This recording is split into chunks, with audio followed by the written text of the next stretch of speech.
राधा श्री हरि राधा श्री वृंदावनेश्वरि तवैव पदारविन्दं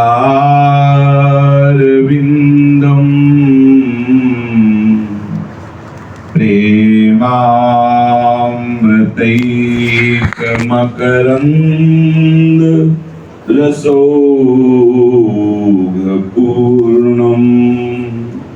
हृद्यर्पितं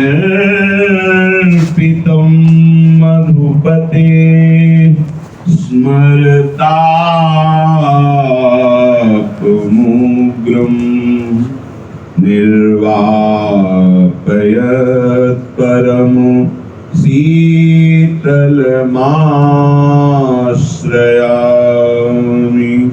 निर्वापयत् परम शीतलमाश्रयामि।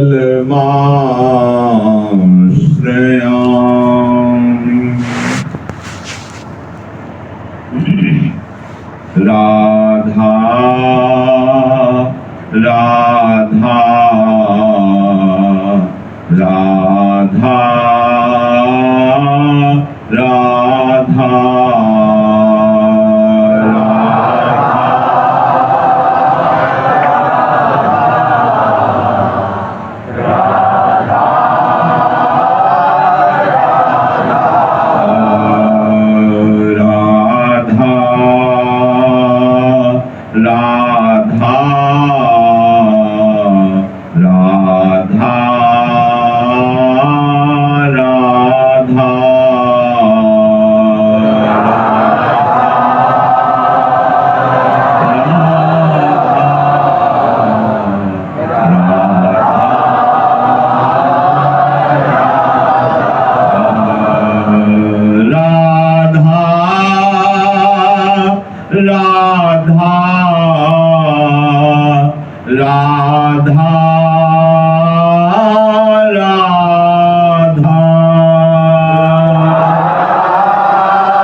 आनंद समुद्र, प्रेम समुद्र, करुणा दया ऐश्वर्य ज्ञान समुद्र, जगत गुरु प्रभु श्री कृष्णचंद्र जी अर्जुन जी को निमित्त बनाकर हम सबको उस महासुख में निमग्न करने का उपदेश करते हैं जहां किंचित मात्र दुख का लेश नहीं है।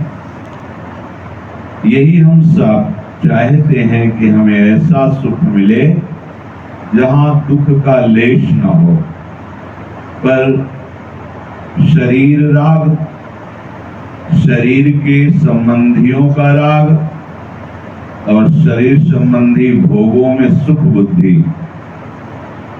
ये हमें उस सुख की तरफ बढ़ने ही नहीं देती और हम नित्य निरंतर इन्हीं का चिंतन, इन्हीं में सुख खोजना, इन्हीं को अपना मानना, और जब परम कर्तव्य में सुदृढ़ होने का अवसर आता है तो हम शोक मग्न हो जाते हैं। क्योंकि परम कर्तव्य में एक सच्चिदानंद प्रभु के सिवा दूसरा कोई ना चिंतनीय है, ना किसी तरह से आश्रय लेने योग्य है, क्योंकि दूसरा कोई है नहीं। ये बात सुनकर घबराहट पैदा होती है, शोक पैदा होता है। कैसे हम इन प्यारे दुलारे संबंधियों को छोड़ें? अरे हम इस भोग के बिना तो जी ही नहीं सकते, इनके बिना तो रह ही नहीं सकते। कम से कम इतना तो चाहिए ही, ये सब शरीर को लेकर है। इतना हम नहीं कर सकते, हम में सामर्थ्य नहीं है। हम तो गृहस्थी हैं, हम कहाँ से ब्रह्मचर्य, नियम, संयम, भजन, साध, ये सब हम सबके होने वाला।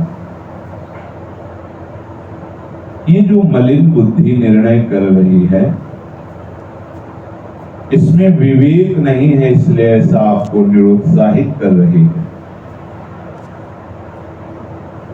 हमारा जो शरीर मैं में बैठ गया है और मैं शरीर में कोई अहंता मनता पैदा हो गई, मैं शरीर हूं, मेरा शरीर है।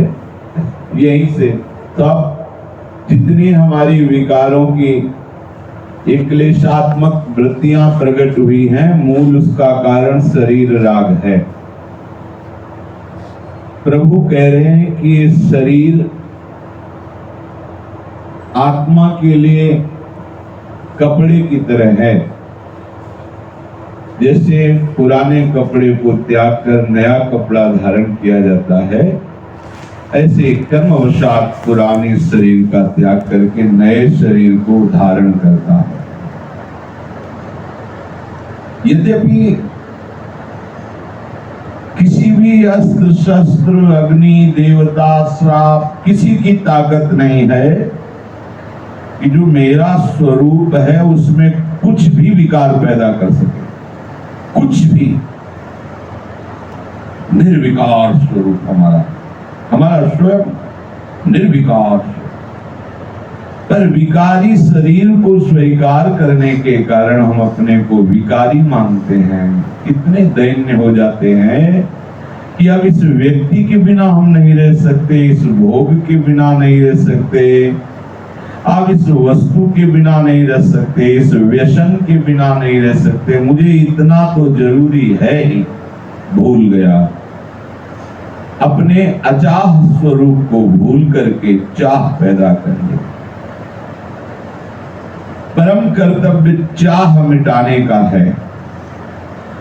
जब इस पर उपासक को सुदृढ़ करने की चेष्टा शास्त्र और संत जन करते हैं, तो वो शरीर राग होने के कारण कह बैठता है, ये मुझसे नहीं होने वाला, मैं इतना नहीं कर सकता हूं, नहीं, मैं तो ऐसा जी ही नहीं पाऊंगा ऐसा। ये बहुत मलिन बुद्धि हमें फंसाती चली गई और आज भी हमें फंसा रही। उठ खड़े हो, अपने परम कर्तव्य का पालन करने के लिए शरीर का मोह त्याग करो। शोक की कोई गुंजाइश नहीं है। प्रभु कह रहे हैं, बड़े से बड़े ऋषि का श्राप भी तुम्हारे स्वरूप में कोई परिवर्तन नहीं ला सकता। बड़े से बड़ा देवता भी तुम्हारा कुछ नहीं बिगाड़ सकता। बड़े से बड़े अस्त्र, ब्रह्मास्त्र, नारायणास्त्र, अग्नेयास्त्र, ये पिनाक पाणी भगवान शंकर का भी पशुपतास्त्र, ये तुम्हारा कुछ नहीं बिगाड़ सकते। सत्य मानिए, तुम्हारा स्वरूप जो मैं है वो निर्भय तत्व है, निर्विकार तत्व है। नैनम छिन्दन्ति शस्त्राणि नैनम दहति पावकः न चैनम क्लेदयन्त्यापो न शोषयति मारुतः। हे अर्जुन, जो तुम्हारा स्वरूप है उसी स्वरूप से हम सहचरी स्वरूप को प्राप्त होते हैं। तीनों देहों का त्यागी ही भाव देह को प्राप्त करता है। समझो आपका स्वरूप क्या है। थोड़ी थोड़ी बातों में शरीर राग के कारण भयभीत हो जाते हो, थोड़े थोड़े विकारों में आप असमर्थ प्रतीत होते हो, क्योंकि आपको अपने स्वरूप का ज्ञान नहीं है। नैनम छिन्नन्ति शस्त्राणि, जो मैं है, जो स्वरूप है, जो आत्मा है, ऐसा आज तक कोई शस्त्र ही नहीं बना कि उसे छेद सके। ये छेदन भेदन क्रिया प्राकृतिक शरीर पे होती है, दिव्य चिदानंद स्वरूप में नहीं। किसी भी शस्त्र की ताकत नहीं कि स्वरूप तक पहुंच सके। ये साधारण शस्त्रों की बात जाने दो, नारायणास्त्र, ब्रह्मास्त्र, ये जो दिव्य भगवत स्वरूप अस्त्र है, इनकी भी ताकत नहीं। सुदर्शन चक्र भी स्वरूप का स्पर्श भी नहीं कर सकता, जबकि सब भगवत स्वरूप है। हमारा जो मैं है, जो हमारा आत्म स्वरूप है, इसमें भी अज्ञान झलकता है। हमारा आत्म स्वरूप, पर वो समझाने की भाषा है, नहीं तो हमारा नहीं है, तो मैं है, वो वही हूं। पर वो भेद में फंसे, इसलिए भेद शब्द से उसका लक्ष्य बताया जा रहा है। जो स्वरूप है, प्रभु कह रहे कोई भी शस्त्र ऐसा समर्थ नहीं कि उसका छेदन भेदन कर सके। देखो, एक चींटी भी काटती तो हम भयभीत हो जाते हैं, किसी भी को देखकर कल्पना करके भयभीत हो जाते। अरे अपने स्वरूप को देखो, ये किसी साधना से नहीं, ये हमारा स्वयं का स्वरूप है, किसी भी शस्त्र की ताकत नहीं। कूटस्थ नाम के एक महात्मा थे, हिमालय में भ्रमण कर रहे थे और इसी बात का उनको बोध हो गया था।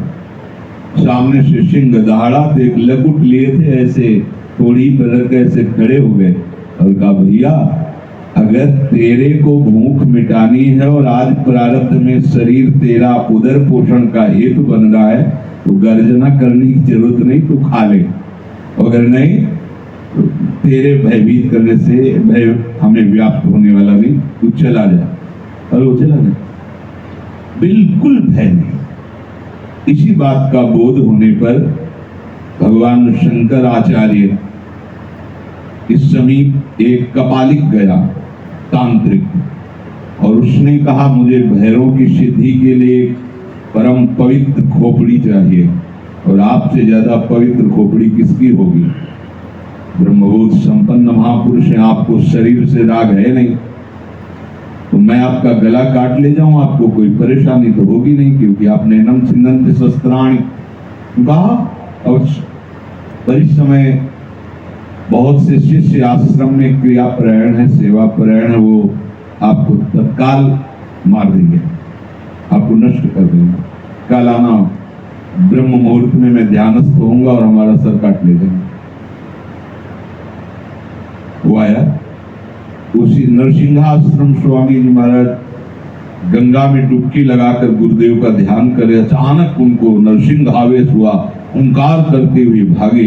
ये भी कपालिका आश्रम में प्रवेश किया उस तांत्रिक ने, और जिस पीपल के वृक्ष के नीचे ध्यानस्थ थी उधर जा रहा था, जा भी नहीं पाया, ओंकार करके उठा पटक दिया, फाड़ दिया उसको नरसिंह आवेश में।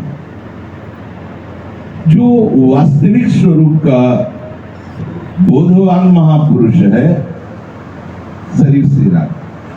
दधीच जी से कहा, आप अपनी हड्डियां प्रदान कीजिए, लोक कल्याण होगा, आपका तो काम हो गया है।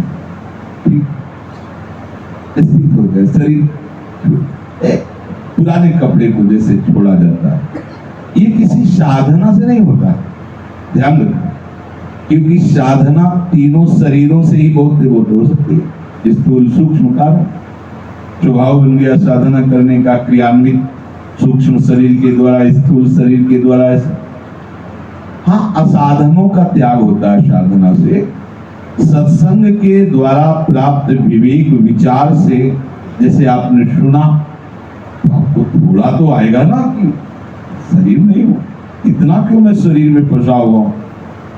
सुनने से, विचार करने से और स्वीकृति बदलने से इस तत्व का बोध होता है। आत्मा हरिवंश प्रगट परमानंद, श्री हरिवंश प्रमाण मन। कोई भी उपासक ऐसा नहीं जो धरा से उच्च भूमिका की तरफ जा रहा है उसे बोधन हो, चाहे जिस संप्रदाय का हो, चाहे जिस मार्ग का हो, जब वो आगे बढ़ेगा तो ऐसा बोध उसे हो ही जाएगा। जितने भी शस्त्र हैं वो सब पृथ्वी तत्व से उत्पन्न होते हैं। पृथ्वी तत्व स्वरूप में कभी कोई विकार पैदा नहीं कर सकता। पृथ्वी तत्व की पहुंच ही नहीं है मैं तक, जो मेरा स्वरूप है। फिर उसमें कोई शस्त्र जाके भेद दे ऐसा तो प्रश्न ही नहीं उठता। किसी भी शस्त्र की ताकत नहीं है। नैनम दहति पावकः, ये जो दाहिका शक्ति है वो अग्नि तत्व में है। अग्नि कभी भी स्पर्श ही नहीं कर सकता हमारे आत्म स्वरूप को, जला ही नहीं सकता, पहुंच ही नहीं है अग्नि की। जब वहां पहुंच ही नहीं है तो फिर उसके द्वारा जो दाहिका शक्ति का प्रभाव जलाना है वो कैसे हो सकता है। अग्नि में इतनी सामर्थ्य नहीं कि हमारे स्वरूप में ताप पैदा कर सके, इसलिए भगवान कह रहे नैनम दहति पावकः। अगर अस्त्र छेद सकते हैं तो अपने ही बने हुए, जैसे पृथ्वी तत्व तो इसमें मिला हुआ है, शस्त्र इसमें छेद सकते हैं। अग्नि तत्व इसमें मिला हुआ है, चित जल पावक गगन समीरा, पंच तत्व रचित समीरा। अग्नि तत्व हमारे स्वरूप में नहीं है। और सही पूछो तो अग्नि तत्व हमारा स्वरूप है, इसलिए स्वरूप से कहीं कोई एक ही तत्व हो गया ना। अगर अध्यात्म दृष्टि से देखो तो अग्नि क्या है, हमारी आत्मा है। पृथ्वी क्या, सर्वम खल्विदम ब्रह्म, हमारी आत्मा है। न शोषयति मारुतः, वायु हमारे प्राणों की रक्षा करता है, किसकी, शरीर की, क्योंकि इसमें वायु तत्व है। अभी वायु लेना बंद हो जाए तो प्राण निकल जाएंगे, लेकिन वायु के होने ना होने से आत्म तत्व में कोई फर्क नहीं पड़ता। वो वायु सुखाने की सामर्थ्य नहीं रखता हमारे मैं को, हमारी आत्मा को, हमारे स्वरूप को। अर्थात कोई भी विकार वायु पैदा ही नहीं कर सकता हमारे स्वरूप में। क्यों? क्योंकि अच्छेद्योय मदाह्योय मक्लेद्यो सोऽस्यैव च नित्यः सर्वगतः स्थाणु रचलोऽयं सनातनः। अयम अच्छेद्यः, जो अयम है, अहम है, मैं है, हमारी आत्मा है, ये कैसा है, अच्छेद्यः, कोई भी इसे छेद नहीं सकता। वो शरीर राग है, कितना भय पैदा कर रहा है। स्वरूप में स्थित हो जाओ, कोई भय ही नहीं। शंकर सहज स्वरूप समारा, लाग समाधि अखंड पारा। 88 हजार वर्ष तक स्वरूपा किशोरी आत्मा, ये सब सच्चिदानंद में विलास है। ये कोई प्राकृतिक खेल नहीं, प्रिया प्रीतम का। बड़े बड़े योगी मुनियों के लिए भी दुर्लभ रस है। इसी शरीर राग में फंसे रहोगे तो कैसे? बंदा पुरुष भाव मिट जाए, मिटाना समझो जो आपका स्वरूप है, आज तक कोई ऐसा है नहीं कि उसे छेद सके, क्योंकि अच्छेद्य, वो छेदा जा ही नहीं सकता, काटा जा ही नहीं सकता। अयम अदाया, जो स्वरूप है वो जलाया ही नहीं जा सकता। अक्लेद्य, जो जल है इसे गीला नहीं कर सकता, जल में डूब गए, मर गए। जल तत्व है शरीर में, शरीर का हो सकता है। अग्नि तत्व है इसमें, वायु तत्व है इसमें, पृथ्वी तत्व है इसमें, और आकाश तत्व इसलिए नहीं कहा जाता कि आकाश तत्व से ही सब प्रकट हुए हैं, तो सब में आकाश तत्व विराजमान शब्द निकल रहा है आकाश तत्व। ये शब्द आकाश तत्व है। आकाश का गुण क्या है? शब्द। जहां भी शब्द है आकाश तत्व, कहीं भी बिना आकाश तत्व के आवाज निकल ही नहीं सकती। तो वायु चलती है तो आवाज होती है ना, अग्नि जलती है तो आवाज होती है ना, जल चलता है उसमें आवाज होती है ना, कल कल ध्वनि होती है ना। कोई भी, जैसे पृथ्वी कहीं भी ठोको, तो इसलिए आकाश तत्व को नहीं कहा क्योंकि वो सब में व्याप्त है। अयम नित्यः, ये नित्य है, इसके अलावा सब अनित्य है। ब्रह्म सत्यम जगन मिथ्या, मानना होगा। यही फंसे हैं। श्री जी ऐसी कृपा हो जाए, ये बात बन जाए, श्री जी ये रोग नष्ट हो जाए।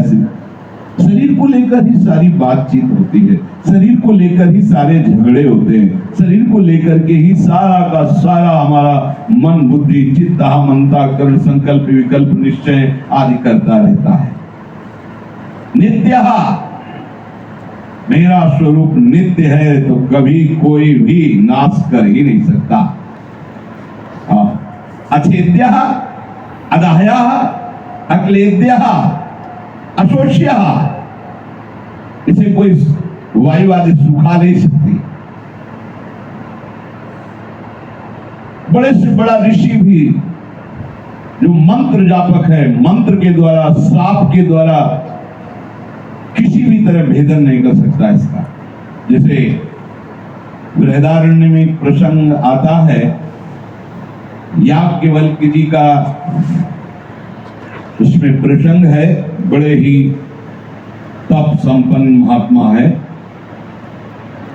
उन्होंने शाकल्य से कहा कि इतने दिन हो गए, अब हमारे प्रश्न का उत्तर दो। अगर प्रश्न का उत्तर नहीं देते तो अभी दंड दूंगा।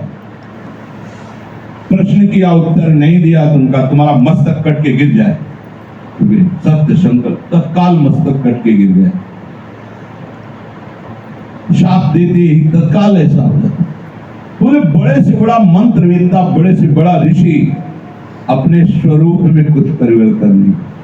बार बार प्रश्न उत्तर करने पर लोमस ऋषि को गुस्सा आ गई।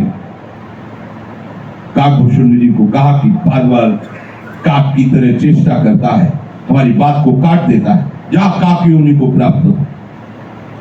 तो कौवा का शरीर बदल गया, स्वरूप तो वही रहा।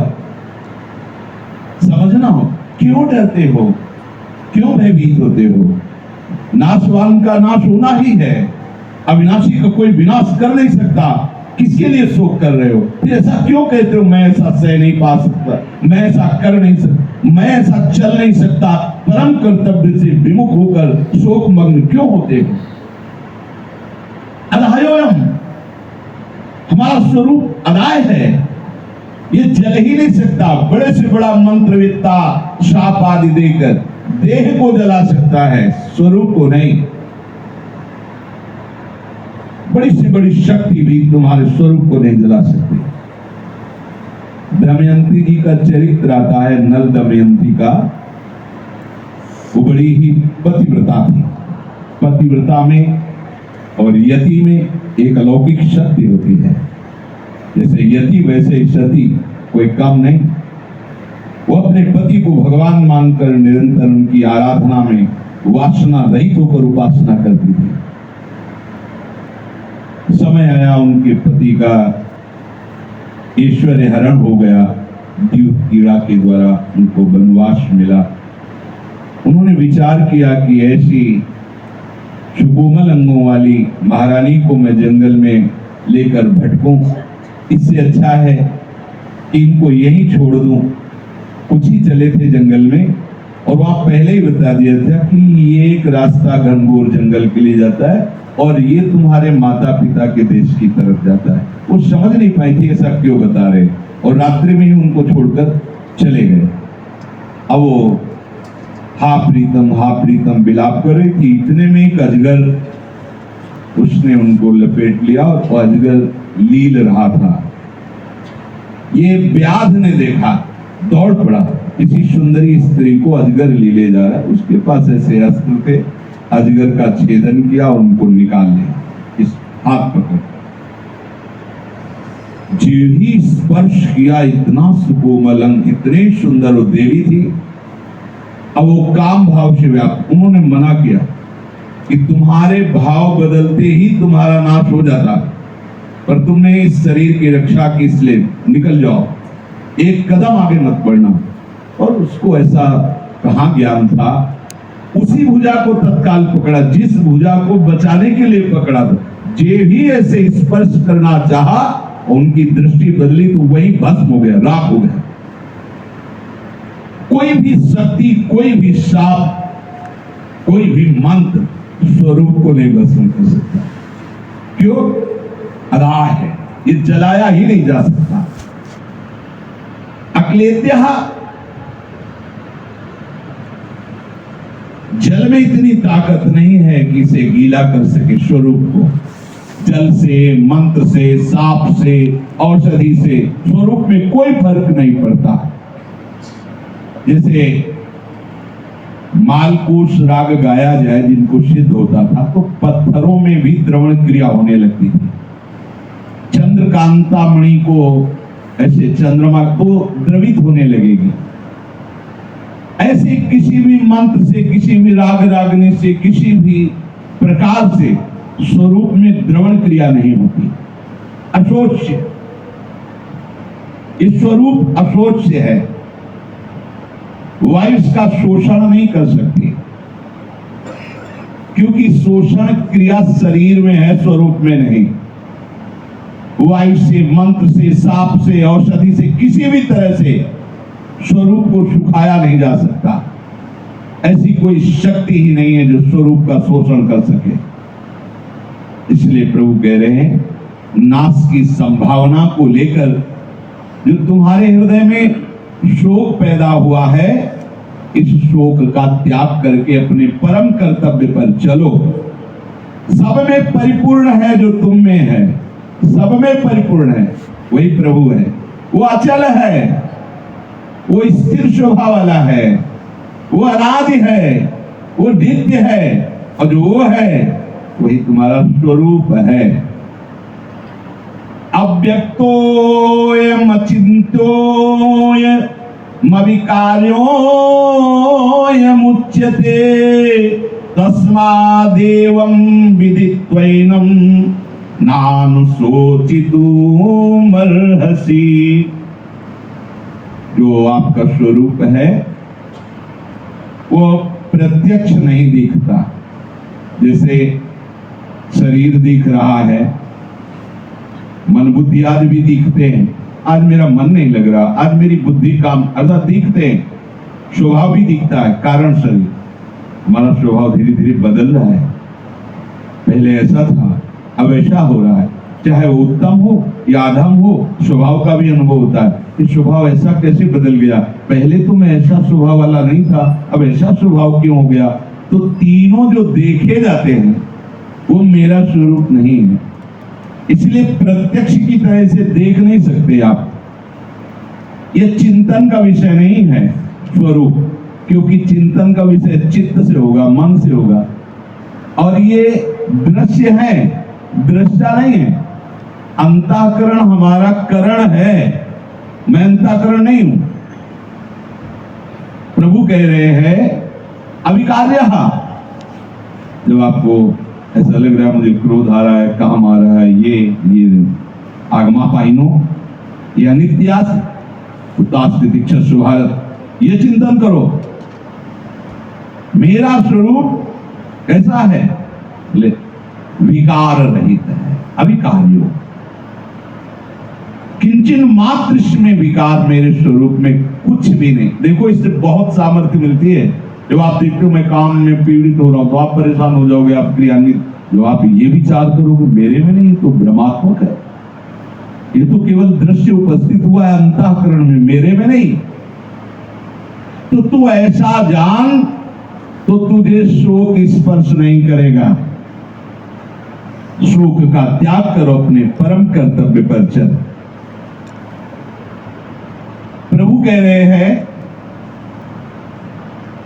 विवेकेनात्मनो ज्ञानम येषाम नाशितमात्मना तेषाम विकास मायाति ज्ञानमादित्यवत् परम। जब तक तुम ये विवेक धारण नहीं करोगे तब तक तुम्हारा ज्ञान नष्ट नहीं होगा। अरे कितनी छोटी धरा है अपनी, जरा जरा सी बात में, जरा जरा सी क्रियाओं में हम फंसे हुए हैं, छोटी छोटी वस्तुओं में। अरे आप परमार्थ के साधक हैं, आप प्रेम मार्ग के साधक हैं। जैसे कोई महावीर नाम रखवाता हो अपना, भाई अमुक अमुक योद्धा ऐसा, और एक थप्पड़ मारो गिर जाए, कैसा मारोगे? तुम परमार्थ के पथिक हो, भगवत दास हो, अध्यात्म नित्या के उपासक हो, और छोटी छोटी क्रियाओं में, छोटे छोटे विषयों में, छोटी छोटी बातों में आप शोक मग्न हो जाते हैं, आप विचलित हो जाते हैं, आप व्यथित हो जाते हैं। ये क्या है? अज्ञान। कैसे नष्ट होगा? जो सत्संग में विवेक दिया जा रहा है, इस विवेक को धारण करो। ये सूर्य के समान प्रकाशित होता रहेगा, कहीं भी तुम्हें फंसने नहीं देगा। जो अज्ञान अंधकार के द्वारा हमारी मनोवृत्तियां, ये छोटी छोटी क्षणे रुष्टा, क्षणे तुष्टा, रुष्टा तुष्टा, क्षणे क्षणे। नेत्र एकाग्र रखो, या बंद रखो या एकाग्र। ये चंचल नेत्र करना हो तो पीछे जाओ, इधर उधर देखना नहीं, एकदम साफ बैठे किसके सामने में। नेत्र बंद रखो या नीचे रखो, नासाग्र रखो, इधर उधर देखना विक्षेप पड़ता है। मन निष्ठा मध्योद्यम मच्चित्ता मयि तत्पराः अपनर्भो मायांति विज्ञानान नासी तैनशा। प्रभु कह रहे मन निष्ठा, जिसके हृदय में मेरी निष्ठा जागृत हो चुकी है, वही ये ज्ञान धारण कर सकता है। क्योंकि जैसे आत्मा को हम देख नहीं सकते, पर वही आत्मा जब स्वरूप धारण करती तो आत्मा हरिवंश, फिर हम देख सकते हैं। आत्म स्वरूप हमारे प्रभु है, हमारी प्रियाजन ईश्वरी महात्मानम, हम उनको देख सकते हैं, पर इन नेत्र से नहीं। वो नेत्र भी आत्म स्वरूप ही होते हैं। निरखिनयन हरिवंश, हरिवंश नेत्रों से हरिवंश को देख सकते हैं। प्रेम नेत्रों से ही प्रेम स्वरूप प्रिया प्रीतम को देख सकते हैं। तो मन निष्ठा, मेरी निष्ठा धारण करो।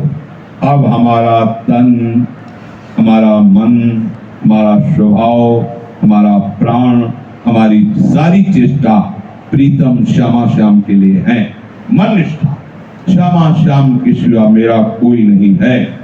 मन निष्ठा, श्यामा श्याम ही हमारी बल है, श्यामा श्याम ही हमारे विश्वास है, श्यामा श्याम ही हमारा विश्राम है, श्यामा श्याम ही हमारा जीवन है। ये मन निष्ठा। और अपनी धियो अत्यंतम, अत्यंत चतुरता पूर्वक इस बुद्धि को सब जगह से हटा लो। ये निश्चय करने वाली होती है, बिना इसके निश्चय के मन कुछ नहीं कर सकता। ये निश्चय करो, श्यामा श्याम से बढ़कर कुछ नहीं है, उनके नाम से बढ़कर कुछ नहीं है। उनके धाम, उनके रूप, उनकी लीला, उनका एक एक गुण, एक एक लीला, एक एक महिमा, यही हमारे लिए सर्वस्व। निश्चय करो बुद्धि से, बुद्धि को अचल करो, सर्वत्र से हटाकर अपने प्राणाराध्य प्रभु में, अपने प्रिया प्रीतम में। मत चित्ता, अपने चित्त को केवल मेरे में लगा दो, तो आपको स्वरूप का बोध होने लगेगा। मत चित्ता, मदगत प्राणा भगवान ने। मत चित्ता, हमारी एक एक वृत्ति देखो, अभी हम नाम जब करते हैं तो वृत्ति संसार के किसी वस्तु, व्यक्ति, स्थान का रागात्मक चिंतन करती है या द्वेषात्मक चिंतन करती है, इसी में होती है। और हमें लाना कहाँ है?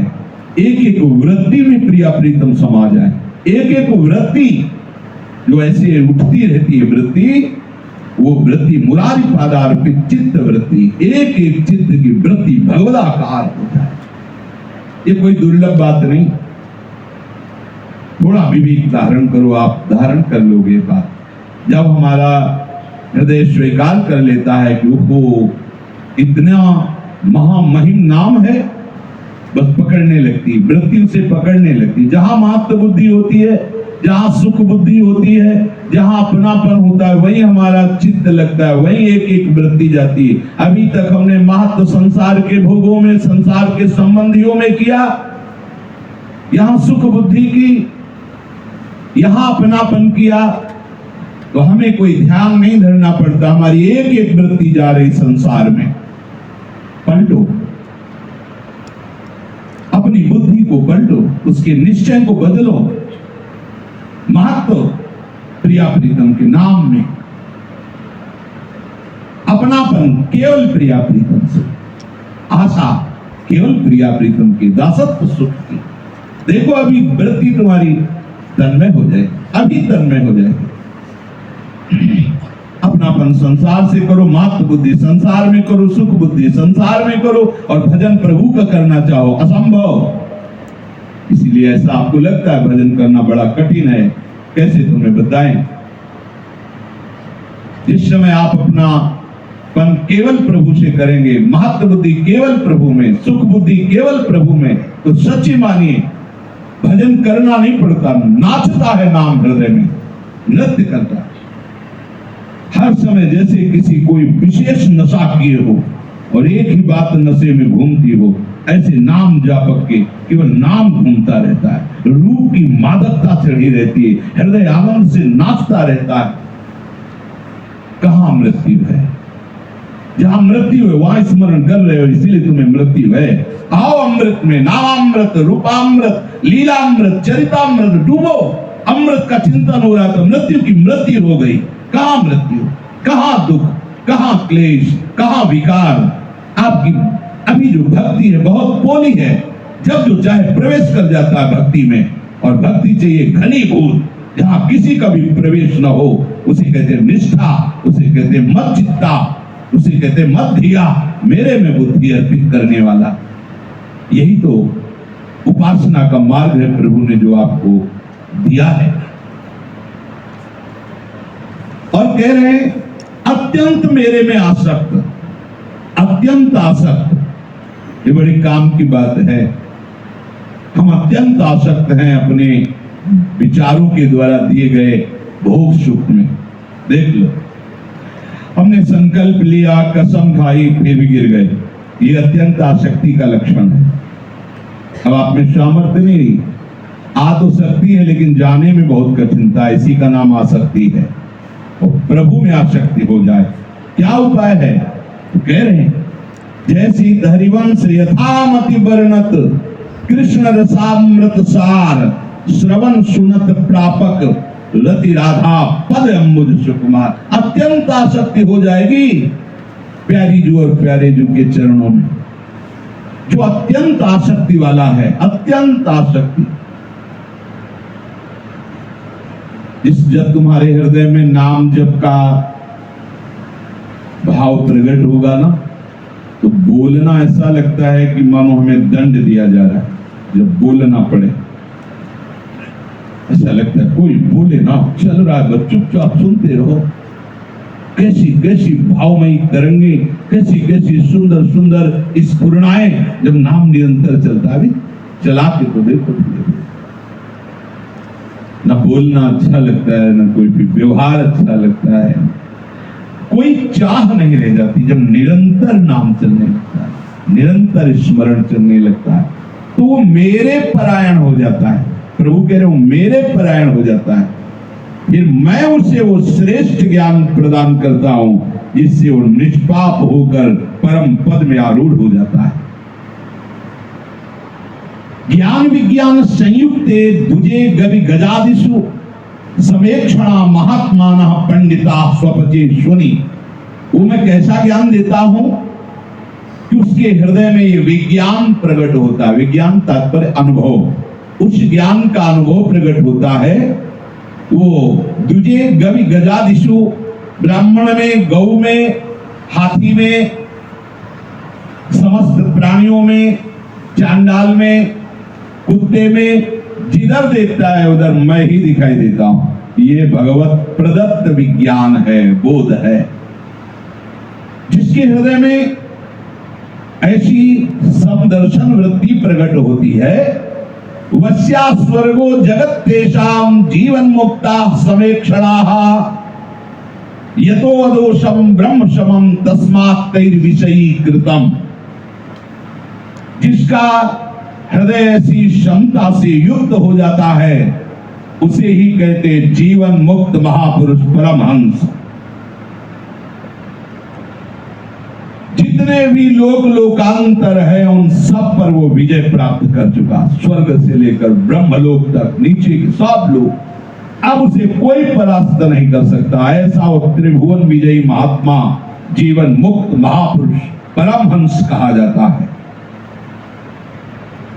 प्रिया प्रिय प्राप्य हर्ष देशौ ये प्राप्नुवन्ति न ब्रह्माश्रिता असम्मूढ़ा ब्रह्मज्ञाः समबुद्धयः। वो महात्मा ऐसी क्षमता को प्राप्त हो जाता है कि बड़े से बड़े प्रिय वस्तु व्यक्ति पदार्थ स्थिति आदि में वो हर्षित नहीं होता। अप्रिय बड़े से बड़े अप्रिय घटना अप्रिय व्यक्ति अप्रिय वस्तु में उसे शोक नहीं होता। वो हर्ष शोक में समबुद्धि युक्त महात्मा सदैव ब्रह्म में भगवत स्वरूप में मेरे में स्थित रहता। प्रश्न हुआ कि भगवान तीनों लोकों में यहां से लेकर ब्रह्मलोक तक यथार्थ सुख क्या है? विशारद आप ही जानते हैं कि यथार्थ सुख क्या है, इसलिए कृपा करके हम जानना चाहते हैं यथार्थ सुख क्या है, सच्ची में क्या सुख है। आनंदमश्नुते असक्तः स्वात्मा रामो निजात्मनि अविनाशी सुखम तद्धि न सुखम विषयादिषु। जो केवल मेरे में ही रमण करता है, जय हो प्रभु के नाम में, प्रभु के रूप में, प्रभु की लीला में, प्रभु के चिंतन में, मेरे में, अर्थात जो आत्मा रमण है। आत्मा रमण भगवान को कहा गया है। ये हमारी आत्मा भगवान ही है, केवल प्रभु में रमण। देखो कहां स्थिति है, शरीर रमण हमारी स्थिति है, इंद्रिय रमण। अभी हम राधा रमण में कहां लगे, आत्मा रमण में कहां लगे? कौन सुखी है? सुख किसे कहते हैं? बोले वही सुखी है जो प्रभु में लगा हुआ है और सुख प्रभु है। उसकी पहचान वो कहीं भी आसक्त नहीं होता, वो उस महाआनंद का भोक्ता होता है। ब्रह्मादि के भोग सब विष सम लागत ताहि, नारायण ब्रज चंद्र की लगन लगी है जा। मुझे विश्वत लगने लगते हैं ब्रह्मादि के भोग, अपने तो मर्त लोग के भोग ही हमें ऐसा लगता है कि हमारा श्रेय है, यही सुख है, बुद्धि मलिन है। अभी प्रभु मिले नहीं, प्रभु के मिलन की चाह में इतनी सामर्थ्य कि ब्रह्मलोक तक के भोगों का वैराग्य। हम छोटे छोटे व्यसन नहीं छोड़ पाते, छोटी छोटी बातों में हम विक्षिप्त हो जाते हैं।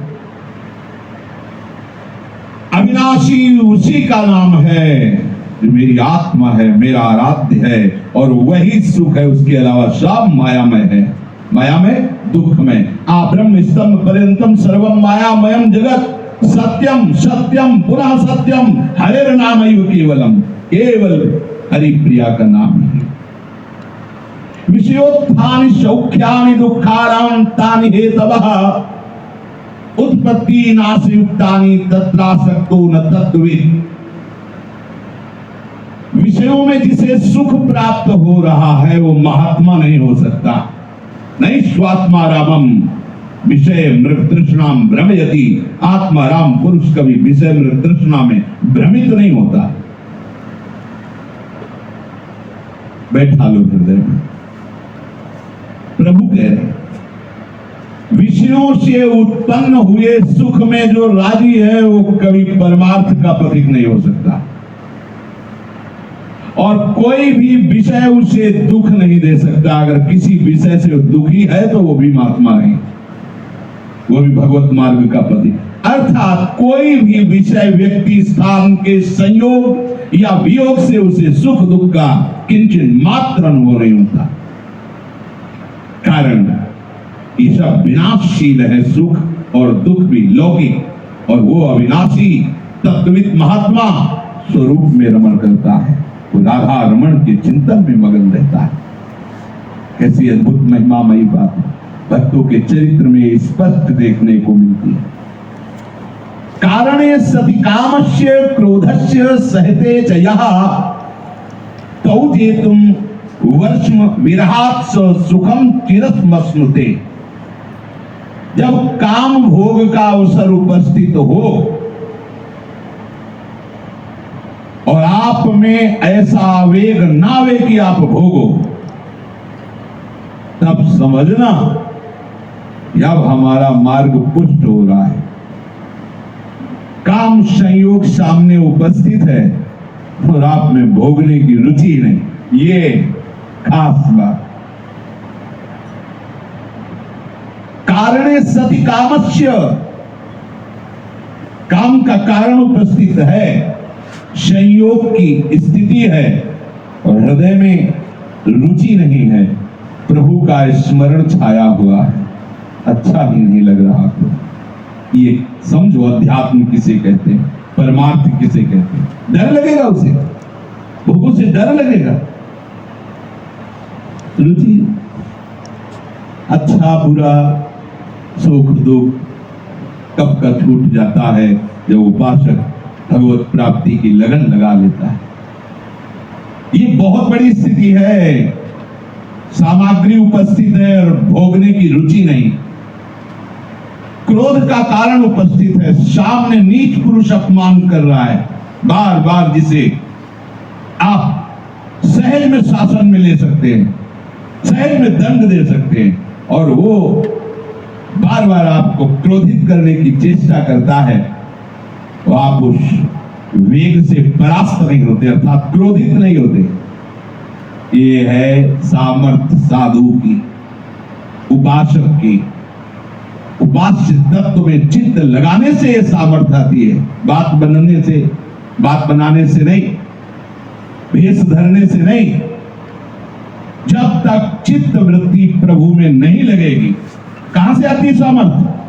देखो अम्बरीश जी की सामर्थ्य, सावई मला कृष्ण पदारविंदेव, सामर्थ्य में चित्त लगा। सामर्थ्य क्या है? अपने आराध्य देव के चरणारविंद, गौरवर्ण श्यामल चरण, चित्त हमारा, अब कोई परास्त नहीं कर सकता। अगर उनसे चित्त हटा तो कोई बचा भी नहीं सकता, क्योंकि उन्हीं की प्रबल माया है। बड़ी महिमा की बात है। कारणे सति कामस्य क्रोधस्य सहते च यः। देखो ना, ठाकुर हरिदास जी के पास प्रवेश आ जाती है, क्या क्या इतने चरित्र भक्तों के आते हैं। संयोग उपस्थित है पर रुचि ही नहीं है। संयोग उपस्थित है क्रोध प्रकट करने के लिए, बाहर सारी चेष्टा माया करा रही, क्रोध को वेग ही नहीं है, शांत। क्योंकि पहले बता दिया भगवान ने कि मैं उसे ऐसा विज्ञान युक्त ज्ञान देता हूं, अनुभव युक्त ज्ञान देता हूं, वो सब में अपने प्रभु को देखता है, तो फिर काम क्रोध की सत्ता ही कहां रह गई? ये वही प्राप्त करता है जो शरीर को अलग देखते हुए, शरीर से अनासक्त होते हुए हर विषय को जीतने का प्रयत्न करता है। वो महासुख में अनंत काल तक के लिए डूब जाता है, महासुख में अनंत काल तक के लिए डूब जाता है। अंतर्निष्ठोऽन्तः प्रकाशोऽन्तः सुखोऽन्तारतिर्लभेत असंदिग्धो क्षयं ब्रह्म सर्वभूते हितार्थकृत। जिसके हृदय में भगवत निष्ठा प्रकट हो जाती है, निष्ठा उसे ही कहते हैं। बड़ी से बड़ी हानि में भी आपके हृदय में जो भाव बनाए वो हटना नहीं चाहिए, उसे निष्ठा कहते हैं। प्राण जाने पर भी निष्ठा ना जाए, खंड खंड हो जाए तन, अंग अंग सत टूक, वृंदावन ने छाड़िबो है बड़ी चूक, ये निष्ठा। चाहे आप भी तिरस्कार करे, मेरी दुर्गति हो पर मैं आपको नहीं छोड़ सकता, निष्ठा। ये कहा जवान में नहीं, अंतर्निष्ठोंतः प्रकाशोंतः सुखोंतः रतिर्लभे। जिसके हृदय में ऐसी अंतर्निष्ठा प्रकट होती है, उसके हृदय में प्रकाश रहता है, प्रकाशोंतः। ये जो हम धर्म विरुद्ध आचरण, विषय भोगों का चिंतन, ये अंधकार, अज्ञान अंधकार के कारण करते हैं। जब तक ये गुरु निष्ठा, नाम निष्ठा, धाम निष्ठा, इष्ट निष्ठा, इनमें से कोई एक जागृत हो जाए तो सब निष्ठा परिपक्व हो जाएगी। ये निष्ठा जागृत नहीं होती तब तक ये अज्ञान अंधकार हमारे द्वारा ऐसे आचरण कराता रहेगा। और जहां ये हृदय में निष्ठा, अंतर्निष्ठोंतः प्रकाशोंतः, अंतर्निष्ठा आते ही हृदय प्रकाशित हो जाता है। उसी प्रकाश में वो देखता है सब व्यर्थ, सब झूठा, उस प्रकाश में देखता है। वही सुखोंता रतिर्लभेत, वही वो आत्यंतिक सुख प्राप्त होता है हृदय की निष्ठा से। अब वो सब प्राणियों को सुख पहुंचाता है। सुख देवे को चावचित, सब सोहित निष्काम, या सुधर्म हरिवंश को नाम गिरा विश्राम। नाम वाणी का चिंतन करते हुए जो भी सामने आता है, चाहे वो जैसा भी चीज, वो बहुत प्यार भरा उसका व्यवहार, सबको सुख देवे को चाव। परेशानी, झगड़ा, अधर्म वही होता है जहां सुख लेवे को चाव, और जहां सुख देवे को वही शांति, वही आनंद, वही परमानंद, वो निश्चय अक्षय भगवत सुख को प्राप्त होता है जो ऐसा उपासक होता है। जेतारः षड्पूर्णा ये शमिनो दमिनस्तथा तेषां समं ततो ब्रह्म स्वात्म ज्ञानम विभात्य हो। जब तक उपासक इन 6 दुश्मनों को नहीं परास्त करता, तब तक वो इस आनंद को प्राप्त नहीं होता। काम, क्रोध, लोभ, मोह, मद, मत्सर, षड विकार जित अनग अकामा। ऐसा काम, क्रोध, मद, मान न मोहा, लोभ न क्षोभ, राग नहीं द्रोहा, जिनके कपट दंभ नहीं माया, तिनके हृदय बसो रघुराया। मेरी सो भैया कृष्ण गुण समझ, कुत्सित वाद विकार परधन, सुन सिख मंद पर की वंश। महाप्रभु, कोई भी महापुरुष जब तक जेतारा षड पूर्णाम ये शमिनो दमिनस्तथा, इंद्रियों का दमन करके, मन का समन करके जो इन 6 विकारों पर विजय प्राप्त नहीं कर लेता, वो सर्वत्र ब्रह्म दर्शन, भगवत दर्शन या आत्यंतिक सुख को प्राप्त नहीं होता। इनको परास्त करने के लिए पहले स्वीकार करना होगा, जहां इनका आक्रमण होता है वो मैं नहीं हूं, ये शरीर अंतःकरण। तो आप इन पर शासन, मेरे में काम, मेरे में क्रोध, मेरे, वो देख के मेरे से जलता है। तुम क्यों जलते हो? तुम्हें कैसे पता है वो जलता है? बोले कड़ुआ बोलता है, क्यों सुनते हो? ये तुम्हारी चेष्टा है, व्यर्थ की चेष्टा है, परमार्थ विरुद्ध चेष्टा है, इसीलिए तुम जल रहे हो। नहीं तो तुम परमानंद में, पूरे प्रलयाग्नि में भी तुम परम शीतल और महाआनंद में रहोगे।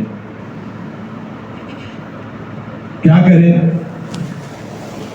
आसनेषु समासीनस् त्यक्त्वेमां विषयान्वहे संस्तभ्य भ्रकुटिमास्ते प्राणायाम परायण।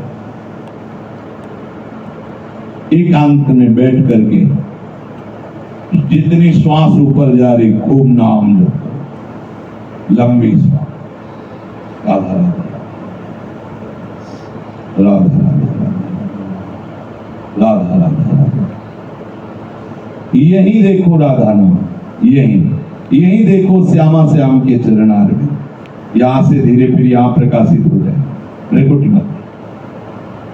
उपासक की नेत्र दृष्टि अगर खुली है तो अंतर में होनी चाहिए। यहाँ बाहर खुले होने पर भी दृश्य है, अंतर में।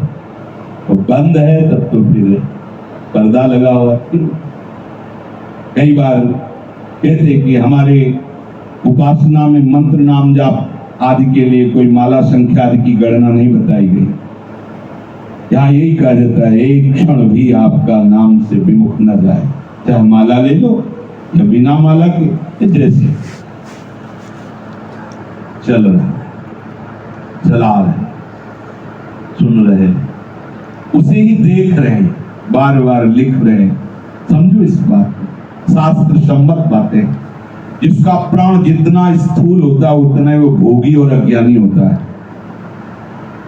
अवतारी पुरुष हो तो नहीं कर सकते। जितना प्राण स्थूल होगा उतने ही वो भोगी होगा, उतने ही वो विकारी, उतने ही वो व्यर्थ चिंतन करने वाला हो। प्राणों को सूक्ष्म करने के लिए अल्पाहार, शरीर में ज्यादा चिलकर ना होने पावे इतना भोजन पाओ, शांत। जब बैठे कोशिश, अगर बीमार हो तो बात अलग है, नहीं कोशिश करो जमीन में बैठो, कोशिश करो मेरुदंड सीख।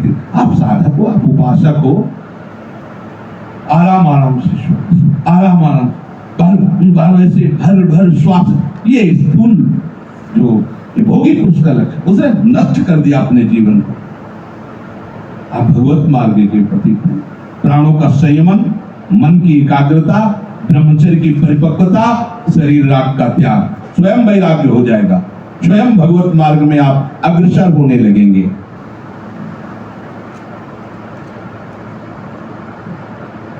कह रहे सिंहम शार्दूलकम वापी मत्तेभम मृदुताम यथा। जैसे सिंह व्याघ्र आदि बड़ा बलवान होता है, भय प्रकट करता है, ऐसे तुम्हारा प्राण है, ये तुम्हें भयभीत करता है। यही प्राणों का मोह तो भयभीत करता है। छोड़ो, धीरे धीरे इसे सूक्ष्म करो। प्राणवायु, हल्का आहार, स्थिर बैठने का अभ्यास। जब कष्ट हो बैठने में तो उसी समय चलाओ। जब कोई शस्त्र मुझे नहीं छेड़ सकता तो शरीर का कष्ट मुझे कैसे प्राप्त हो, ये तो भ्रम है। अरे बीमार हो तो बात अलग। कोशिश कर 4-4 घंटे बिना किसी तरह हिले। ऐसे अभी हितधाम तक चलती रही दिनचर्या गुरु कृपा से। कोई पंखा नहीं, कोई पसीना से लथपथ, एकदम शीतल शरीर, शाम। हिलना नहीं, बिल्कुल हिलना। ब्रह्मचर्य तो किस लिए है? आप उपासक को तो किस बात को? थोड़ी थोड़ी देर एक खुजलाहट यहाँ ये थोड़ा त्वगेंद्री का विषय हो, खुजलाना है सब नाम में चित्त। देखा है गुरुजनों को, देखा है 10 वर्ष सेवा में रहे, रात के 1 बजे बैठे,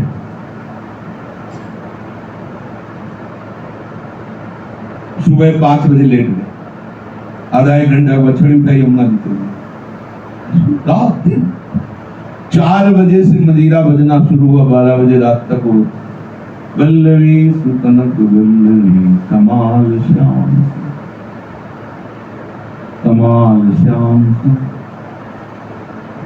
दर्शन करने गए, भिक्षा मांगी, पायलट, कमाल श्याम। ये लगातार भक्ति प्रभु में तन्मय। अरे आप इस मार्ग के लिए अपना जीवन समर्पित करो, उसको समझो।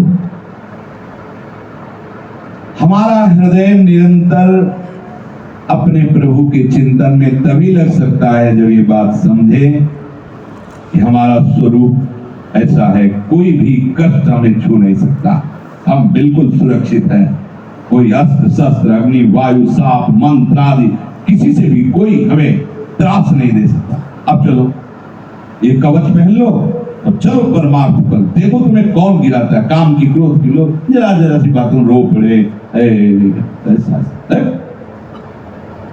भगवत दैन्यता ठीक है, लेकिन भगवत मार्ग में विषय दैन्यता ठीक नहीं। अमुक हमें परेशानी, अमुक सताता है, अमुक विकार आता है, ऐसा नहीं। जब तक आप अपने परमार्थ में से निष्ठा नहीं धारण करेंगे तब तक बनेगा नहीं। इसलिए जो सुने उसका मनन करें, उसे हृदय में धारण करें। श्रेष्ठ